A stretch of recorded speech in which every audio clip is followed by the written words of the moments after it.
करता बाजूला ठेवली. तुम्ही बघा, मी मधल्या एकदा 2-3 महिन्याच्या कॅबिनेटमध्ये राज्यात अनेक ठिकाणी करत असताना त्याच्यात बारामती टाकून घेतले. तुम्ही फक्त नेहमी साथ देता तशी साथ द्या, बाकीचं माझ्यावर सोडा. त्या पद्धतीनं ते कॅन्सर हॉस्पिटल आपण करतो. तुम्ही बघताय आज देशात कॅन्सरचं प्रमाण एवढं वाढलंय. आम्ही जीव ओतून सांगतोय, ओरडून सांगतोय, अरे तंबाखू खाऊ नका, गुटखा खाऊ नका, बिडी ओढत बसू नका, सिगारेट ओढू नका. काही जण ऐकतच नाही, मग त्रास होतो. काळजी घ्या आरोग्याची. काळजी घेण्याच्या करता अनेक प्रकारच्या सुविधा आपण बारामतीकरांच्या करता त्या ठिकाणी दिलेल्या आहेत आणि त्याचाही आपण पुरेपूर फायदा घ्या. ह्या सगळ्या गोष्टी सांगण्याचा आपण त्या ठिकाणी प्रयत्न करतोय. मित्रांनो, तेही आपलं कॅन्सर हॉस्पिटल झाल्यानंतर आयुर्वेदिक कॉलेज झालं, आपलं मेडिकल कॉलेज झालं, आपलं नर्सिंग कॉलेज होईल, आपलं त्याच्या संदर्भातलं वेटरनरी कॉलेज, त्याचाही प्लॅन खूप सुंदर केला. ते तिकडं माळावर आपण करतोय. परंतु ते झाल्यानंतर तुम्ही पण कधीतरी तिथं फिरायला जा. जसं बीज उन्नयन केंद्र केलं ना, तिथं तर रोपवाटिका आहेच, परंतु फिरायला गेल्यानंतर अनेक जण ती रील काढतात, ते रील्स काढतात. मी परवा पण कुठून बारामतीत होतो, तर एक जण, बहुतेक ती नववधू असेल, ती सजून नटून थटून नवरा ती दोघांचं मस्तपैकी फोटो सेशन चाललेलं होतं. मी म्हटलं चला, हे जमावते झाले, सगळ्यांना आनंद मिळावा एवढीच माझ्यासारख्या कार्यकर्त्याची भावना. फक्त त्याचा गैरवापर करू नका. हे सगळं आपल्या करताय. स्वच्छता तुम्ही ठेवा. आता स्वच्छता ठेवायला लागली. आता लोकांना सवय लागली. ती सवय आपल्याला पुढच्या पिढीला पण लावायची आणि मग बाकीचे पण म्हटल्यानंतर त्यांनाही हेवा वाटेल की बाबा हे कसं स्वच्छ ठेवू शकतात. या पद्धतीनं आपल्याला पुढे जायचंय. मित्रांनो, आज बारामती येथे देशाच्या कानाकोपऱ्यातून आणि परदेशातून अनेक विद्यार्थिनी येतात, शिक्षणासाठी येतात. अहो, ते आल्यानंतर त्यांना जे दैनंदिन जीवनामध्ये लागतं ते ज्यांचं दुकान असतं त्याचा फायदा होतो ना. त्याच्यामुळे बारामतीची ओळख पुणे पाठोपाठ एक शैक्षणिक हब म्हणून झालेली आहे. भविष्यात तुम्ही लक्षात ठेवा, तुम्ही मला साथ द्या. माझे 41 ते 8 दिलेत, पण राहिलेल्या 33 उमेदवारांना निवडून द्या. मी आपल्या बारामतीकरांच्या करता IIT आणि IIM यासारख्या प्रतिष्ठित इन्स्टिट्यूट आणण्याच्या करता आपण माझं प्राधान्य असणार आहे. तुमची सगळ्यांची साथ. हे एकटं दुकटं करू शकत नाही. माझ्यामध्ये का उत्साह येतो, माझ्यात का ईर्ष्या येते. आता सकाळी मी आलं दुपारी, तेव्हा बापू पण म्हणत होते, दादा कसं तुम्ही सकाळपासून रात्रीपर्यंत काम करता, एवढं कसं तुमचा उत्साह येतो. तुम्ही ज्या पद्धतीनं मला साथ देता, कोण कुणाला देते हो? घरातली माणसं देखील घरातल्या माणसाला साथ देत नाही.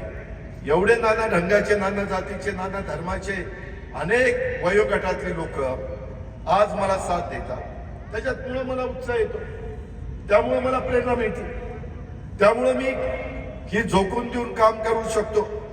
आज जसं मी medical college, ayurvedic college, veterinary college, TC college, माळेगावचं शैक्षणिक संकुल, शारदानगरचं शैक्षणिक संकुल, विद्या प्रतिष्ठानचं शैक्षणिक संकुल, या सगळ्यामध्ये किती मुलं मुली शिकतात माहितीये? अजून पोद्दार बिद्दार बाकीच्यांची नावं घेतली नाही. हे मी घेतलेल्या नावामध्ये 1 लाख विद्यार्थिनी शिकतात. कशाला म्हणतात 1 लाख विद्यार्थी?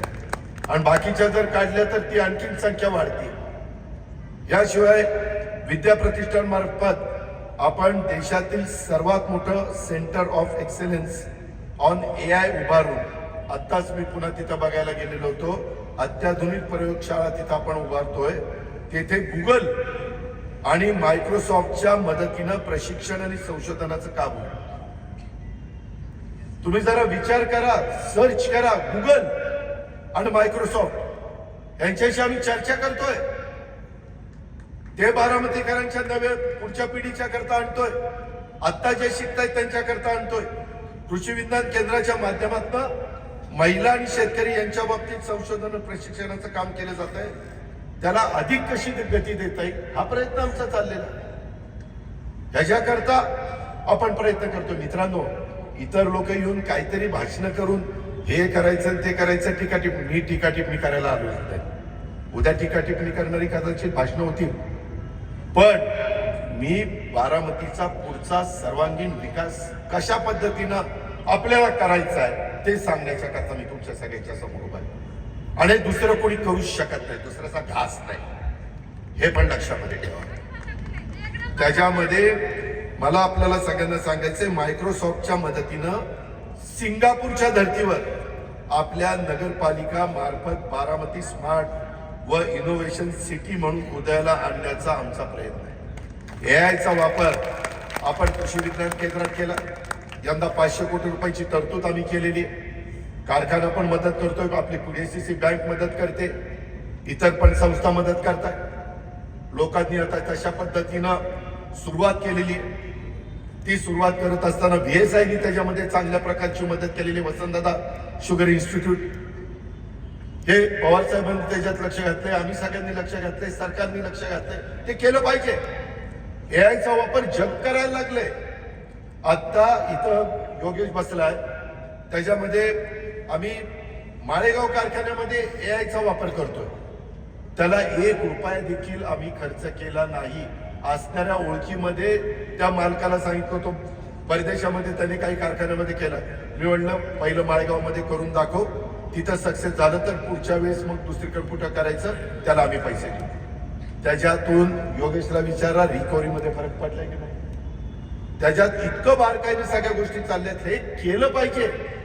ते केल्याशिवाय आपले टोटल लॉसेस कमी होणार नाही, आपली रिकव्हरी वाढणार नाही, आपल्यातले जे लिकेजेस आहेत ते कमी होणार नाही. आणि ते तंत्रज्ञान विकसित झालं ना, ते आणण्याची आपल्या क्षमता आहे ना, ते आता मी पुढच्या टप्प्यात बारामती बँक, बारामती खरेदी विक्री संघ, बारामती दूध संघ आणि मार्केट कमिटी या 4 संस्थांना पण करतोय. आणि उद्याची निवडणूक झाल्यावर बारामती नगर परिषदेमध्ये देखील करणार आहे. इथं कुणाच्याही मनामध्ये आम्ही अजित पवारकडे बघून घड्याळाचं बटन दाबलं, परंतु इथं ठराविक लोकांचं चालतं असं मी होऊन देणार नाही, हा माझा शब्द आहे. त्यामध्ये सगळे मिळून प्रत्येकाचे, डॉक्टर असतील, वकील असतील, इंजिनियर असतील, वेगवेगळ्या क्षेत्रातले मान्यवर असतील, माझे व्यापारी असतील, माझे छोटे लघु उद्योजक असतील,